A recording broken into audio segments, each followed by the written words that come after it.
Paulo César Farías, conocido como PC Tesorero del expresidente Fernando Collor, es asesinado. Es una muerte más en la sucesión de tragedias que acompañaron el juicio político de Collor. Junio de 1996 quedará marcado para siempre en la historia criminal de Brasil como la fecha de uno de los crímenes con más cabos sueltos en nuestra investigación. Y esta historia comenzó así. En la noche del 22 de junio de 1996, un sábado, una mujer con tacones altos y uñas pintadas de rojo entró a una tienda de alquiler de videos en Maceió. Ella miró los estantes, pasó por los estrenos y eligió una cinta específica. El nombre de la película era El Asesino, un thriller sobre un homicidio misterioso donde la policía intenta descubrir si el caso fue o no un crimen pasional. Ella regresó al auto con la bolsa de plástico, condujo hasta una casa de policías en la playa en la zona norte de la ciudad y se encontró con su novio. Los dos cenaron con el hermano de él y la novia del hermano también. Después de la cena, los invitados se fueron. La casa quedó en silencio. A la mañana siguiente, cuando se abrió la puerta de ese cuarto, los dos estaban muertos en la cama. Un disparo en el pecho de cada uno, un arma en la mano de ella. Y esa película que ella había elegido en la tienda de videos, bueno, se iba a convertir en un detalle que nadie pudo explicar. Yo soy Marcos Campos y este es un video diferente, especial, distinto de los videos habituales del canal. Hoy vamos a ver 5 casos que la justicia brasileña, creo que quería que olvidaras. 5 historias donde la investigación se echó a perder, donde la escena del crimen fue totalmente contaminada, donde testigos desaparecieron, dictámenes periciales fueron falsificados, donde quienes debían investigar eran justamente quienes tal vez necesitaban ser investigados. ¿Qué escondieron estas investigaciones? ¿Por qué casos que tenían todo para resolverse simplemente se estancaron?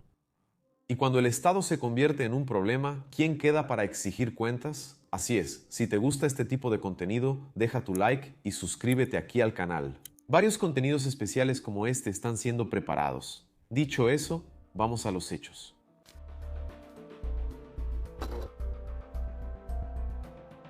Para entender lo que pasó en esa casa de playa, necesitamos retroceder en el tiempo. Fernando Collor de Mello fue el primer presidente elegido por voto directo en 1989 y detrás de esa campaña victoriosa había un nombre que poca gente conocía en esa época, pero que movía una fortuna tras bambalinas. Su nombre es Paulo César Farias, conocido como PC Farias. PC era el tesorero de la campaña de Collor, pero tesorero era un título bonito, dado lo que realmente hacía. PC operaba un esquema de recaudación ilegal que desviaba dinero de empresarios, constructoras y contratos públicos. Según estimaciones de la Policía Federal, su caja B movió algo así como $1.000 millones. Amigos, $1.000 millones en esa época, eso era suficiente dinero para comprar un país pequeño. En 1992, el propio hermano de Collor, Pedro Collor, salió públicamente y reveló todo esto. Dijo que PC era el testaferro del presidente y que el dinero circulaba libremente ahí. Se instauró una CPI, el escándalo explotó y el resultado fue el juicio político de Collor, el primero en la historia de Brasil. En junio de 1993, PC fue condenado a 4 años de prisión por evasión fiscal. Habría dejado de pagar más de $1,5 millones en impuestos de Brasiljet, una empresa de taxi aéreo en la que era socio del piloto Jorge Bandeira de Mello. Lo que pasa es que PC, aunque fue condenado, no se detuvo y lo más importante, seguía sabiendo de todo. Nombres, valores, destinos de cada centavo, quién recibió, quién pagó, quién ordenó pagar. Él era una caja negra ambulante y mucha gente poderosa lo sabía. Entonces, PC hace algo digno de película, queridos. En julio de 1993, unas 3 semanas después de que se decretara su prisión preventiva, él huye del país. PC huyó del país para evitar ser arrestado. Pasó por Argentina, Inglaterra y terminó en Tailandia, donde fue reconocido por brasileños y arrestado en noviembre del mismo año. Cuando salió de la cárcel, empezó a salir con una mujer llamada Susana Marcolino. El romance fue intenso y rápido. 6 meses separaron su salida de la prisión y lo que ocurrió en la madrugada de ese domingo. Y es ahí donde llegamos a la noche del 22 de junio de 1996. Susana y PC cenaron con su hermano, Augusto Farias, y también con la novia de Augusto. Los guardias de la casa dijeron que después de que los invitados se fueron, escucharon a la pareja discutiendo en la habitación. En algún momento de la madrugada, los guardias dijeron haber escuchado uno o varios estampidos. A pesar de eso, nadie hizo nada. A la mañana siguiente, el 23 de junio, los cuerpos fueron encontrados en la cama, cada uno con un disparo en el pecho. El arma, un revólver, estaba en la mano de Susana. Y ahí empieza, tal vez algunos dirán, el circo. La versión oficial que surgió en las primeras horas fue demasiado directa. Crimen pasional seguido de suicidio. Susana habría disparado a PC durante una pelea y luego se suicidó. Listo, caso resuelto, cerrado, ¿no es así? Estoy convencido de que fue un crimen pasional. Para darle peso a esa versión, se envió a Maceió un grupo de 11 peritos, liderados por el forense Fortunato Badán Palares, de la Unicamp. Badán Palares era un nombre famosísimo en la criminalística brasileña y su dictamen pericial coincidió con la versión de la policía. Susana mató a PC mientras él dormía y enseguida se suicidó. Crimen pasional sin más. Nuestra conclusión es que Susana mató a PC y se suicidó. No hay posibilidad, según los elementos recabados, de que exista una tercera persona involucrada en este caso. Pero esa versión empezó a desmoronarse casi de inmediato. El primer problema, la escena del crimen. Antes de cualquier peritaje formal, decenas de personas entraron en ese cuarto. Vecinos, curiosos, conocidos, gente relacionada con PC contaminaron todo. Se movieron objetos, el ambiente quedó completamente contaminado. Cualquier rastro que pudiera contar lo que realmente pasó ahí fue comprometido antes de ser registrado y analizado. Lo que no se hace en Brasil es respetar la escena del crimen. La escena del crimen tiene que ser aislada. Solo podemos examinar la escena del crimen si está totalmente preservada. Porque todo lo que está ahí va a estar relacionado con el crimen. Pero siempre hay un pero, ¿no? El problema de la escena del crimen era solo el comienzo.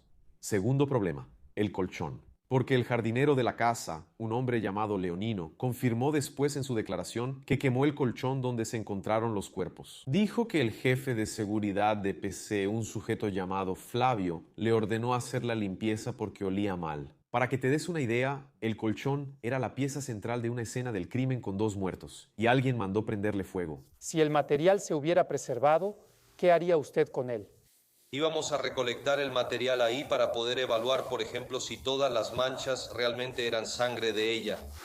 Tercer problema. Susana era más baja que el PC. Y el forense alaguano, Giorgi Sanguinetti, que hizo un peritaje independiente 10 meses después, señaló que la trayectoria del disparo que mató al PC sería incompatible con el ángulo que Susana habría podido lograr, dada la diferencia de estatura entre los dos. Sanguinetti dijo que el disparo que mató al PC fue de un profesional, un solo disparo, preciso, sin vacilación, y que Susana no habría tenido condiciones de ser la autora por esa razón. Entonces, ¿qué necesitábamos? Demostrar que realmente Susana medía 1,67 m y no 1,57 m.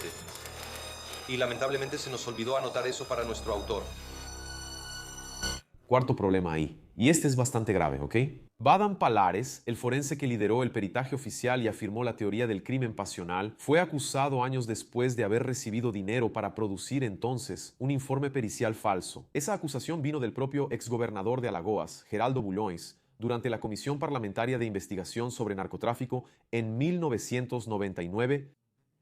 La Comisión Parlamentaria de Investigación descubrió que Badán Palares movió cerca de 2.7 millones de reales entre el 95 y el 99, y ahí entra el elemento. En la hipótesis de que eso realmente haya sucedido, ¿qué queda de ese informe pericial? El fiscal, Luis Vasconcelos, no aceptó la versión oficial. Él siguió investigando, reunió evidencias de una tercera persona en la escena del crimen, o tercera, cuarta y quinta, ¿no? ¿Quién sabe?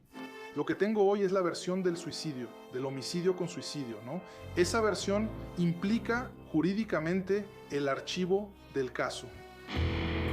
También denunció a 4 exguardias de seguridad de PC: Adeildo dos Santos, Reginaldo Correia, Josemar dos Santos y José Geraldo da Silva. Todos ellos, detalle, seguían empleados por la familia Farias incluso después de la muerte del patrón. El caso llegó al Supremo Tribunal Federal, que negó el último recurso de la defensa de los guardias en 2011 ya y mandó a los 4 al juicio por jurado. Y fue ahí donde vino otro giro. En mayo de 2013, casi 18 años después de las muertes, ocurrió el juicio. Los jurados reconocieron que PC y Susana fueron de hecho asesinados. O sea, al concluir que ambos fueron asesinados por alguien, descartaron oficialmente la tesis de crimen pasional y suicidio. Solo que, incluso reconociendo que hubo homicidio doble, el jurado absolvió a los 4 acusados. Absolución por clemencia, nadie pagó por el crimen.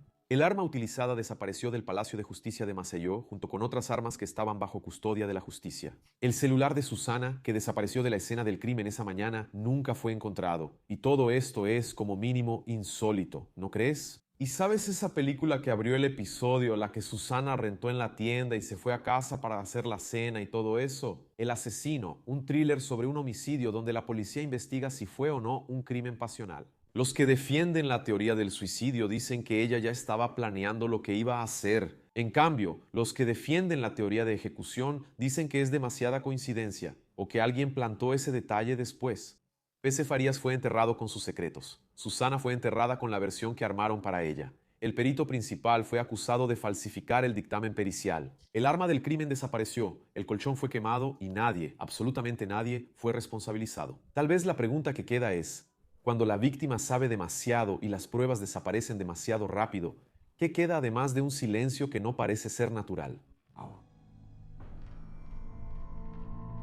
Julio de 1952, un hombre camina por un camino de tierra en el interior de Minas Gerais, cerca de un pueblito llamado Nova Ponte. Él no camina rápido, las piernas no responden como antes, el cuerpo lleva marcas que ninguna ropa puede ocultar, secuelas de años de tortura en una celda sin luz.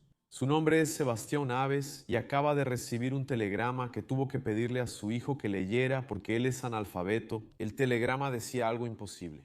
El hombre que supuestamente él mató hace 15 años estaba vivo, viviendo en la hacienda del padre, a menos de 100 kilómetros de donde Sebastián pasó 8 años preso por un asesinato que nunca ocurrió. Sebastián entró corriendo al cuarto donde dormía su primo, lo abrazó y dijo una frase que lo resume todo. Gracias a Dios que estás vivo. Vamos a Araguari para que todos vean que mi hermano y yo somos inocentes.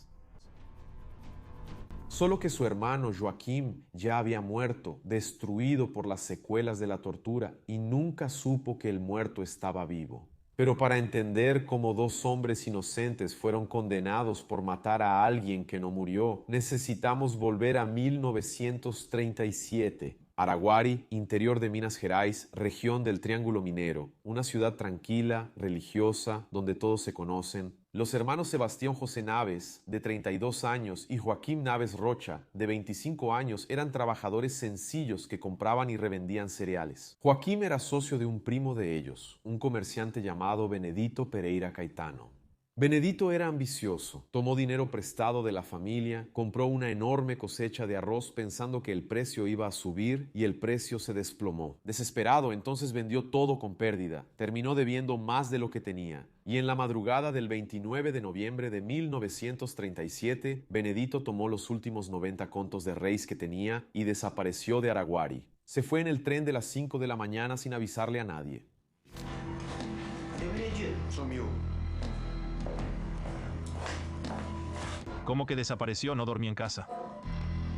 Cuando los hermanos Naves se dieron cuenta de que su primo había desaparecido y que llevaba una buena cantidad de dinero, hicieron lo correcto. Fueron a la comisaría y reportaron la desaparición. Querían ayudar a encontrar a Benedito, pero ir a la comisaría fue el peor error de sus vidas. En las primeras semanas, el caso estuvo bajo la responsabilidad de un comisario civil sin mayores problemas. Lo que pasó fue que el 22 de diciembre de 1937, el comisario fue reemplazado. Y quien asumió fue un sujeto que iba a destruir la vida de dos familias enteras. El primer teniente Francisco Vieira dos Santos, Chico Vieira. Chico Vieira era un militar autoritario proveniente de Belo Horizonte que no sabía lo que significaba el debido proceso legal. En cuestión de días, escuchó los rumores que circulaban por la ciudad. Estudió el caso y llegó solo a una conclusión. Los hermanos Naves habían matado al primo para quedarse con el dinero, sin ninguna prueba. Sin cuerpo, sin armas, sin testigos, solo con la convicción de un hombre que decidió que sabía la verdad antes de investigar cualquier cosa. El 29 de diciembre, un mes después de la desaparición de Benedito, Chico Vieira mandó arrestar a Sebastián y a Joaquim, y ahí empezó el infierno.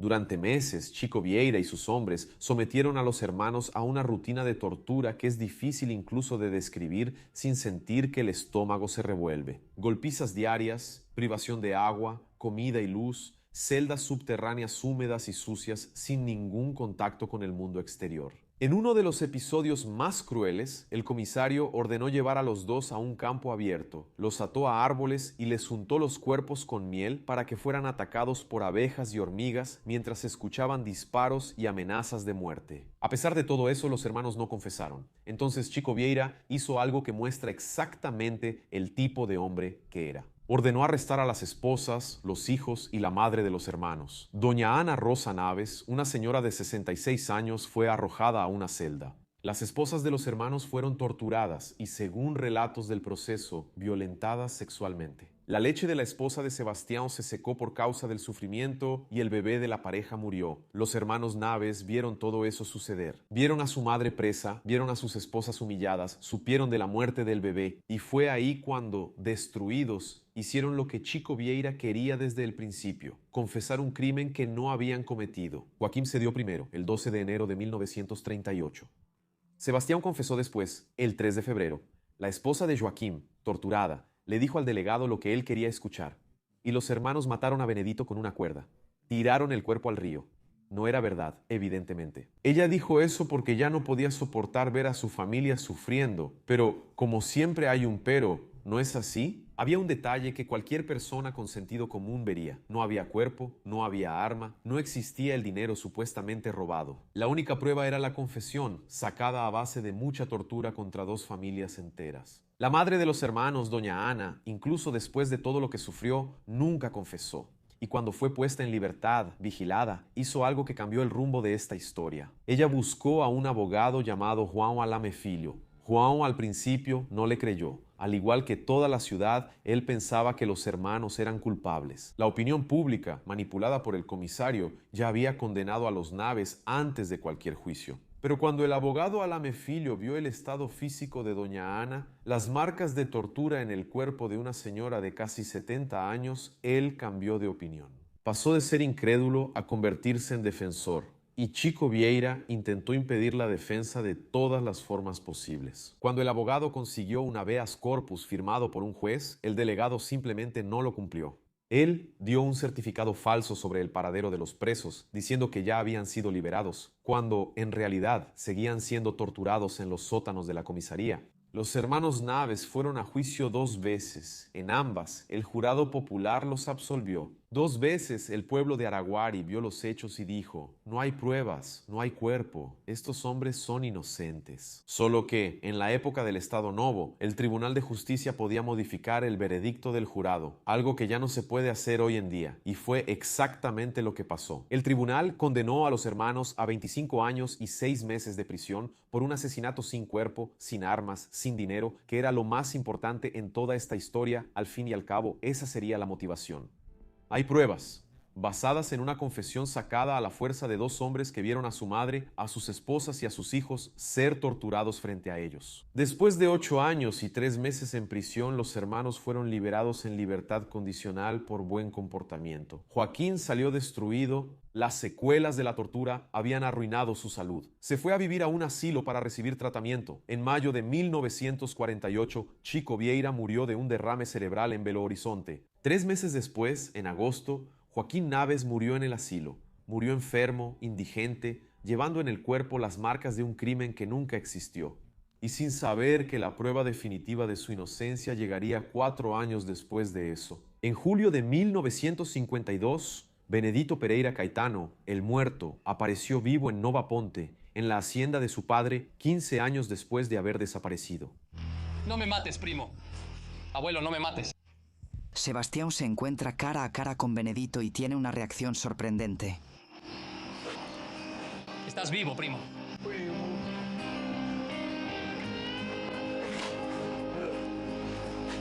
Él estaba usando otro nombre. José Alves Gómez, conocido como José Goyano, dijo que se había escapado de Araguari por vergüenza de las deudas, que fue asaltado por 3 hombres que se llevaron el dinero y que estuvo viviendo de ciudad en ciudad sin saber nada de lo que había pasado con sus primos. Cuando la noticia llegó a Araguari, la misma población que, influenciada por el delegado, había aceptado la culpa de los hermanos Naves, ahora quería linchar a Benedito. El delegado de la época tuvo que... Hay un detalle que pone la piel de gallina, ¿ok?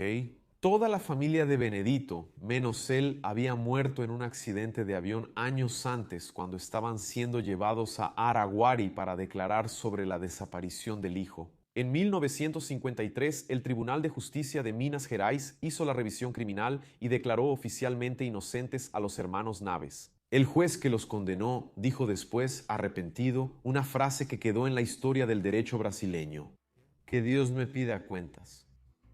Dios.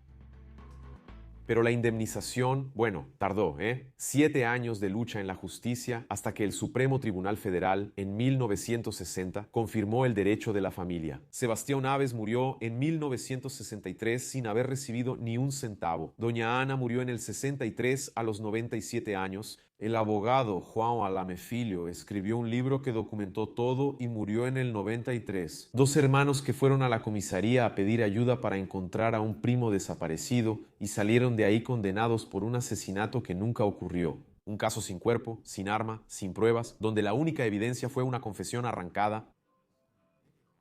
Torturó a las esposas, a los hijos y a la madre anciana de ellos hasta que el dolor fuera más grande que la verdad.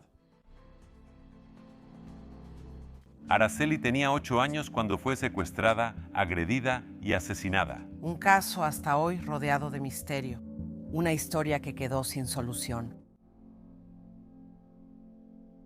18 de mayo de 1973, un viernes. Una niña de 8 años salió del Colegio San Pedro, en el barrio de Praia do Suá, en Vitoria, en Espíritu Santo. La mamá de ella, una boliviana llamada Lola, había pedido a la escuela que dejara salir a su hija más temprano por el horario del autobús que la llevaba de regreso a casa en la ciudad vecina de Serra. La niña se llamaba Araceli Cabreira Sánchez Crespo. Era la segunda hija de un electricista español y de Lola. Había nacido en São Paulo, pero la familia se mudó a Espíritu Santo porque Araceli, aún bebé, sufría por la contaminación de Cubatão. Vivían en una casa modesta en la calle São Paulo, en el barrio de Fátima, en Serra. Ese viernes, Araceli no subió al autobús. Un adolescente que estaba en un bar cerca del cruce de las avenidas Ferreira Coelho y César Rilau, a pocos minutos de la escuela, le contó a la policía que vio a la niña jugando con un gato al lado del establecimiento en vez de subir al autobús. Fue la última vez. Esa fue la última vez que Araceli fue vista con vida. Una historia difícil de reconstruir, porque la gente tiene miedo de hablar o dice que tiene prohibido hacerlo, y en algunos casos, de hecho, lo tiene prohibido. Cuando llegó la noche y Araceli no apareció, el padre Gabriel salió a buscarla. Distribuyó fotos de su hija en todos los periódicos de Vitoria. Pensó que podía ser un secuestro, y durante semanas la policía no logró señalar a un sospechoso. Para que te des una idea del nivel de desesperación, en junio, un supuesto secuestrador llamó a la familia pidiendo 50.000 cruzeiros para liberar a Araceli. La familia aceptó pagar. El sujeto dijo que llamaría de nuevo para acordar la entrega, pero nunca llamó. La pista era falsa. La prensa capixaba empezó a presionar. Los periodistas pidieron que la policía local buscara ayuda con la policía de Guanabara o con la inteligencia del ejército. Amigos de la familia ofrecieron una recompensa de 20.000 cruzeiros por cualquier información, pero nada. 6 días después de la desaparición, el 24 de mayo, el cuerpo de un menor fue encontrado en un matorral detrás del Hospital Infantil de Vitoria. Estaba en avanzado estado de descomposición, desfigurado por ácido. La pericia indicó que la niña había sido drogada con barbitúricos, violentada sexualmente y asesinada por asfixia, y su cuerpo fue desfigurado después. El padre de Araceli fue al lugar con la prensa. Inicialmente reconoció el cuerpo como el de su hija. Al día siguiente se retractó y dijo que no era ella. Las autoridades dijeron que el estado psicológico de la familia no permitía un reconocimiento confiable. Al final, la identificación fue confirmada. Y aquí es donde el caso entra en el territorio que le da nombre a este video. Todo apuntaba a 2 nombres: Paulo Constantin Relau y Dante Brito Michelini, conocido como Dantinho. Los 2 pertenecían a familias poderosas de Espíritu Santo. Los Michelini eran terratenientes con conexiones en el gobierno militar. Los Relau tenían una influencia equivalente. Paulo y Dantiño eran conocidos en la ciudad como consumidores de drogas. Según la versión principal de la investigación, Paulo Relau habría secuestrado a Araceli después de la escuela y la habría llevado al bar franciscano en la playa de Camburi, un establecimiento que pertenecía a Dantiño. Allí, la niña habría sido drogada, violentada y mantenida en cautiverio. Pero investigar a familias poderosas no era tan sencillo. Todavía no lo es. Imagina en aquella época. Y fue exactamente eso lo que pasó. El sargento José Homero Díaz era el policía que estaba más cerca de cerrar las investigaciones. Estaba a punto de finalizar el trabajo cuando fue asesinado. Le dispararon por la espalda. Después de su muerte, el caso quedó olvidado por bastante tiempo. Aquí tal vez esté uno de los eslabones principales de esta cadena criminal, ¿no es así? El sargento que estaba investigando fue asesinado y él no fue el único. Según José Louceiro, periodista y autor del libro Reportaje Araceli, Mi Amor, publicado en 1976, el caso produjo 14 muertes a lo largo de los años. Desde testigos hasta personas que intentaron ayudar a esclarecer el crimen. El propio Louceiro dijo que casi se convirtió en una víctima más mientras investigaba el caso en Vitoria. Fue advertido por un empleado del hotel donde se hospedaba, hotel que pertenecía a la familia Relal, de que corría riesgo de muerte allí. A partir de ahí, Louceiro empezó a registrarse en un hotel y dormir en otro.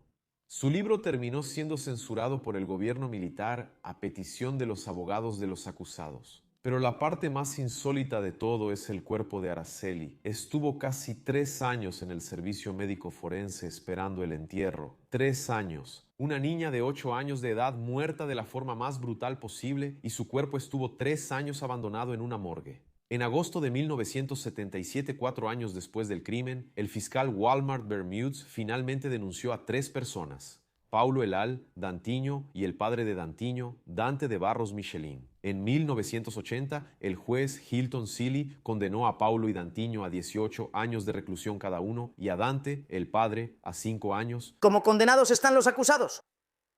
Paulo Constantinlau y Dante Brito Michelin.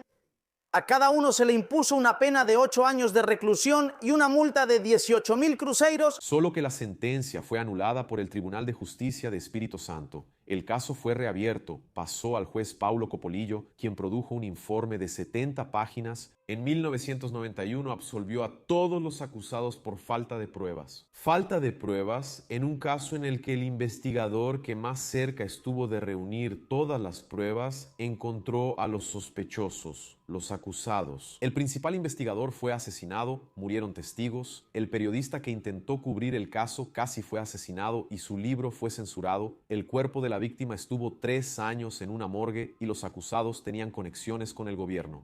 Nadie nunca fue castigado por la muerte de Araceli, y hay un detalle que duele hasta hoy en Vitoria. Una de las avenidas más importantes de la ciudad lleva el nombre de la familia de uno de los acusados. Regidores ya intentaron cambiar el nombre, pero no lo lograron. En el año 2000, el Congreso Nacional convirtió el 18 de mayo, el día en que Araceli desapareció, en el Día Nacional de Lucha contra el Abuso y la Explotación Sexual de Niños, Niñas y Adolescentes. Fue lo único que quedó del caso, una fecha en el calendario. Justicia ninguna. En 2026, más de 50 años después del crimen, Dantiño, Dante de Brito Michelini, fue encontrado muerto, decapitado y calcinado en Espírito Santo. La policía aún investiga las circunstancias. Araceli tenía solo 8 años, salió de la escuela un viernes, jugó con un gatito en la acera en vez de tomar el autobús, nunca volvió a casa. El papá repartió fotos, el cuerpo apareció desfigurado, el policía que investigaba fue asesinado, los testigos fueron muriendo, el periodista fue amenazado, el libro fue censurado, los acusados absueltos. Y la avenida, con el nombre de su familia, sigue ahí. La fachada de la preescolar base, en la zona central de São Paulo, puede ocultar una agencia que rentaba niños para fotos y videos pornográficos. La policía investiga las circunstancias.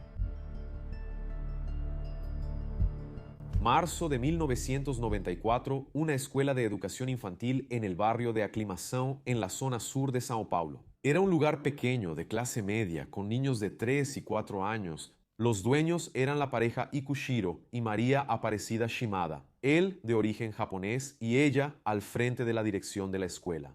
Los dos habían construido la escuela desde cero y vivían de eso. El chofer de la combi que llevaba a los niños se llamaba Mauricio Monteiro Alvarenga, casado con una de las profesoras, Paula Mirim Alvarenga. Una mañana cualquiera de ese marzo, dos madres, Lucía y Cleia, notaron lo que ellas describieron como comportamientos extraños en sus hijos. Fueron a la 6ª Delegación de Policía de la Zona Sur y presentaron una denuncia. La acusación que hicieron era gravísima. Según ellas, los dueños de la escuela, el chofer y una pareja de padres de otro alumno, Saulo y Mara Núñez, estarían llevando niños de 4 años al departamento de esa pareja, donde supuestamente los niños veían películas pornográficas y eran abusados sexualmente. Un hijo suyo es llevado a hacer una cosa, tú no sabes, él lo cuenta, él lloró, le tomaron fotos eróticas de adultos con ella. Gravísima. Y como la investigación probaría después, completamente falsa. Pero entre la acusación y la prueba de que era falsa, 6 vidas fueron destruidas de una manera que no tiene arreglo.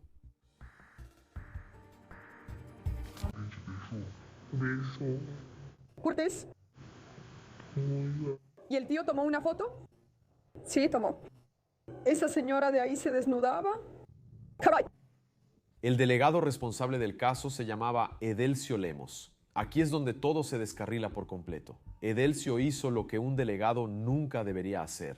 Antes de concluir la investigación, antes de cualquier prueba concreta, él dio una entrevista a Rede Globo afirmando que la historia probablemente era verdadera. Dijo sin rodeos que había una gran posibilidad de que las acusaciones fueran reales. Un beso, un abrazo, incluso una posición erótica no deja rastro. Eso no significa que no haya ocurrido. ¿Usted está convencido?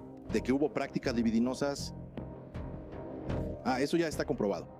2 irresponsabilidades gigantescas de quien habla y de quien publica. Para que te des una idea de lo que eso significó, el delegado de policía, la autoridad oficial del caso, fue a la televisión nacional y básicamente condenó a 6 personas antes de investigar. Sin dictamen pericial concluyente, sin prueba material, sin siquiera haber escuchado formalmente a los acusados. Y los medios hicieron el resto, ¿verdad? Lo que siguió fue un linchamiento público. Todos los grandes medios, Globo, SBT, Folha de São Paulo, Estadão, Revista Isto É, Editora Abril, cubrieron el caso, como si la culpa ya estuviera probada. A los acusados los llamaban criminales. Los reportajes omitían un detalle crucial. La policía había hecho un acateo y decomiso sorpresa en el departamento de la pareja Saulo y Mara, donde supuestamente ocurrían los abusos, ¿verdad? Y no habían encontrado absolutamente nada, ningún casete, ninguna evidencia, nada.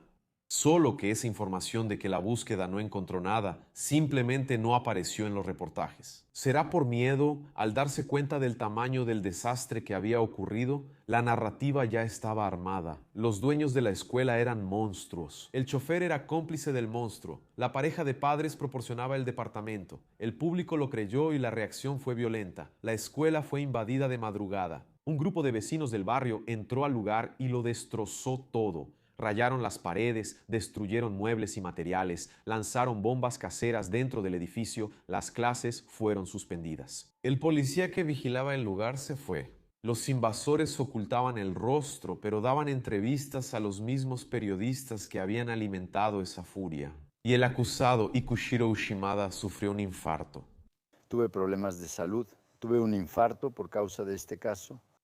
Mi esposa tuvo tratamiento psiquiátrico, completamente impedida de cualquier tipo de trabajo. Los 6 tuvieron que esconderse.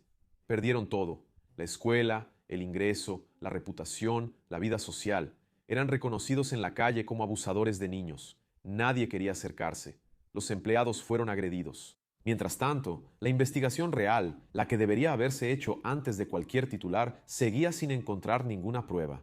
Por no encontrar nada después de meses, el comisario Edelcio Lemos fue apartado del caso. Otros comisarios tomaron el control. Uno de ellos, Gerson de Carvalho, hizo lo que Edelcio debería haber hecho desde el principio. Investigó con un método, sin la presión de las cámaras. ¿Usted va a hacer así? Perfectamente. Usted va a pedir un psicólogo para conversar. Dentro de lo posible, conseguiré un psicólogo para que me acompañe en las preguntas a los niños.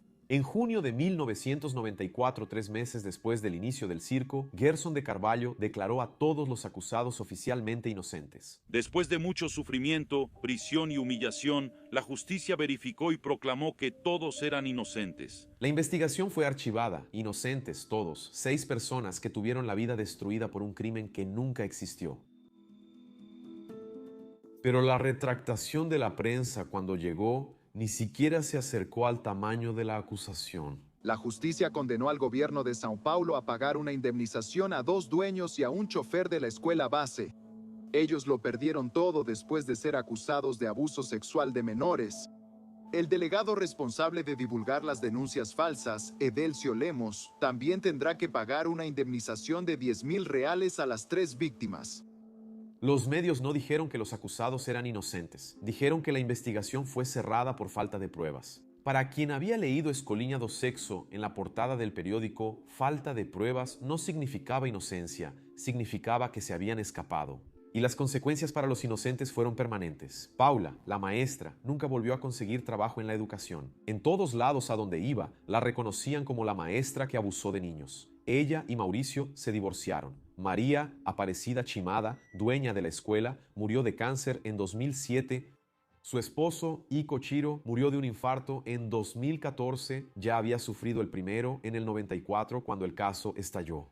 Los dos murieron antes de recibir todas las indemnizaciones que la justicia determinó. La justicia después condenó al Estado de São Paulo y a los medios de comunicación a pagar indemnizaciones. La Hacienda Pública fue condenada a pagar 250.000 reales a cada uno de los dueños de la escuela. El Superior Tribunal de Justicia también determinó que el delegado Edelcio Lemos reembolsara a las arcas públicas por lo que el Estado pagó. Porque, según la decisión de la ministra Eliana Calmón, no fue la prensa la que causó el daño principal, fue la conducta irresponsable del delegado que hizo acusaciones irresponsables antes de cualquier prueba. Para dimensionar todo esto, de todos los grandes periódicos paulistas de la época, solo uno se negó a entrar en la histeria. El Diario Popular publicó una nota pequeña en las páginas internas y ahí se detuvo. Todos los demás se sumaron a la acusación sin pruebas en los titulares. 6 personas inocentes, una escuela destruida, carreras arruinadas, matrimonios deshechos, 2 muertos antes de recibir lo que la justicia ordenó pagar. Y todo comenzó porque un delegado fue a la televisión a dar una entrevista antes de concluir su propio trabajo, antes de verificar si la denuncia tenía sentido. Pero te pregunto, ¿esa indemnización que se fijó es suficiente? Sería, ¿no? Porque ni siquiera recibieron lo suficiente para rehacer todo lo que fue destruido. La masacre de Acari ocurrió en 1990. Policías y militares, integrantes de un grupo de exterminio, secuestraron a 11 jóvenes habitantes de la comunidad de Acari y exigieron rescate. Nadie sabe hasta hoy el paradero de las víctimas.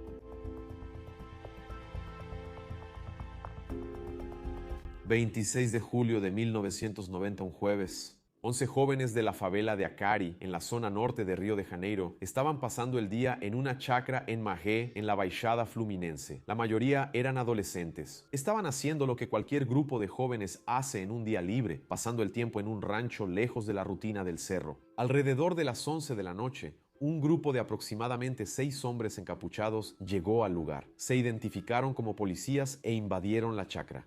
Reducieron a todos y retuvieron a los 11 jóvenes, amenazaron con matarlos, exigieron dinero y joyas. Después se comunicaron con los familiares, pidieron rescate. Las familias, desesperadas, juntaron lo que tenían. Según doña Laudicena, la única testigo del caso, ya fallecida, los secuestradores negociaron durante aproximadamente 1 hora. Después de eso, se llevaron a los 11 jóvenes. Wallace, Edio, Luiz Henrique, Viviane, Cristiane, Moisés, Edson, Luis Carlos, Hudson, Rosana, Antonio. Ninguno de ellos fue visto de nuevo. Ningún cuerpo ha sido encontrado hasta hoy. Ellos les dijeron a sus padres que pasarían aquí el fin de semana, pero no regresaron a casa el lunes. El jueves 26, 6 hombres armados y encapuchados entraron a la casa y se llevaron a los chicos en 2 automóviles. Pero ¿quiénes eran esos hombres encapuchados después de todo? La investigación señaló un nombre que lo dice todo sobre lo que estaba pasando en las periferias de Río de Janeiro en esa época: los Cavalos Corredores. Era un grupo de exterminio formado por policías militares del 9º Batallón de la Policía Militar de Rocha Miranda. Policías que fuera de su horario de trabajo, y a veces incluso dentro de él, ejecutaban a habitantes de favelas por encargo, por dinero o simplemente porque podían. ¿Y la investigación? Bueno, es ahí donde entra este caso. Entra en el video. Las familias de los 11 jóvenes hicieron lo que cualquier familia haría, ¿no? Fueron a buscaron a la policía, buscaron al gobierno, buscaron justicia y no encontraron nada. Ni a sus hijos, ni respuestas, ni ganas de investigar. Pero esas madres no aceptaron el silencio. Ellas se organizaron, empezaron a ir juntas a las delegaciones, a los juzgados, a las redacciones de los periódicos, tocaban puerta por puerta, todas ellas. Gritaban el nombre de sus hijos en todos los lugares que podían. Se hicieron conocidas como las Madres de Akari y se convirtieron en uno de los primeros movimientos organizados de familiares de víctimas de la violencia del Estado en Brasil. La líder del grupo era Edmeia da Silva Eusebio, madre de Luis Enrique, uno de los desaparecidos. Edmeia era la voz más fuerte ahí, la que no se cansaba y no retrocedía. Ella hizo lo que ninguna investigación oficial logró o quiso hacer. Ella recabó información por su cuenta, identificó a los policías involucrados, denunció públicamente la participación de los caballos corredores en el secuestro de los muchachos y llevó esas denuncias ante la justicia. ¿Y qué le pasó a Edmeia por haber hecho eso? El 15 de enero de 1993, menos de 3 años después de la desaparición de los jóvenes, Edmeia y su sobrina, Sheila da Conceição, fueron asesinadas a tiros en la estación de metro de Praça 11 en el centro de Río de Janeiro. Edmeia acababa de visitar a un preso en la prisión Hélio Gómez, en el barrio de Estácio, buscando más información sobre el paradero de su hijo. Fue asesinada en el estacionamiento de la estación de metro, alrededor de las 5:30 de la tarde. La sobrina que estaba con ella también murió. ¿Y la investigación del asesinato de Edmeia? Bueno, la misma historia, ¿no es así? La investigación duró décadas y en 2019 ya 7 acusados fueron enviados a un juicio por jurado. En 2024, los policías acusados fueron absueltos. Nadie fue condenado por matar a la madre que se atrevió a exigir justicia por su hijo. Pero siempre hay un pero. La investigación sobre los 11 desaparecidos tuvo un destino aún peor. La investigación fue abierta, se prolongó por años y, en 2011, fue archivada. Motivo oficial: ausencia de pruebas mínimas. 21 años investigando y la conclusión fue: no tenemos pruebas suficientes. La demanda de indemnización que los familiares presentaron contra el Estado de Río prescribió. Y para que entiendas lo que significa prescribir en este contexto, las familias tardaron tanto luchando ante la justicia que la justicia dijo que ya había pasado el plazo para pedir reparación. Los 11 jóvenes desaparecieron, nadie encontró los cuerpos, nadie investigó bien, la madre que exigió justicia fue asesinada y al final el Estado dijo que el plazo para reclamar ya había vencido. Sin embargo, las madres de Akari no se rindieron y llevaron el caso fuera de Brasil. Con la ayuda de organizaciones como el Proyecto Legal Crioula y la Red de Comunidades y Movimientos contra la Violencia, presentaron el caso ante la Comisión Interamericana de Derechos Humanos en 2006. En diciembre de 2024, 34 años después de la desaparición, la Corte Interamericana condenó a Brasil.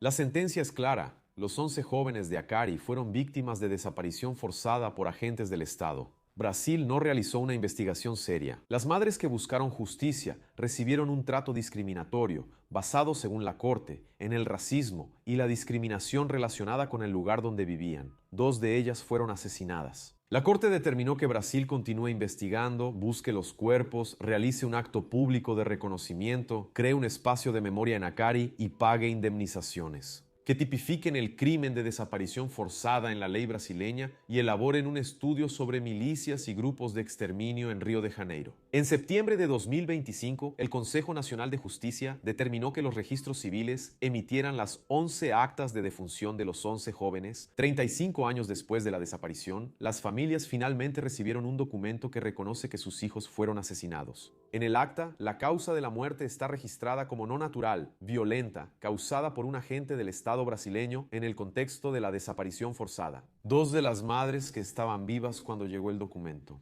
Y esa es la historia de 11 jóvenes que fueron llevados de una finca donde estaban divirtiéndose, haciendo una carne asada, por hombres encapuchados que decían ser policías y que sí eran policías. La madre, que luchó por respuestas, fue asesinada en la estación del metro. La investigación fue archivada por falta de pruebas. La indemnización prescribió y Brasil tuvo que ser condenado por un tribunal internacional para que, 35 años después, alguien reconociera oficialmente que esos jóvenes existieron, huyeron y fueron asesinados. 5 casos, 5 formas diferentes en que la investigación falló. P.C. Farias murió en una habitación donde las pruebas fueron destruidas antes de la pericia y el perito principal fue acusado de falsificar el dictamen pericial. Los hermanos Naves pasaron un infierno, 8 años presos por un asesinato que nunca ocurrió y la supuesta víctima apareció viva 15 años después. Araceli, una niña de 8 años, fue asesinada por gente demasiado poderosa para ser castigada, y el policía que intentó investigar recibió un disparo por la espalda. En la escuela base, un comisario destruyó vidas inocentes porque prefirió dar entrevistas antes de hacer su trabajo. En Acari, 11 jóvenes fueron llevados por policías, la madre que exigió justicia fue ejecutada y Brasil tuvo que ser condenado para reconocer lo que pasó. 5 historias, en todas ellas la misma pregunta. Cuando quien debería proteger es justamente el problema, ¿quién queda para exigir responsabilidades?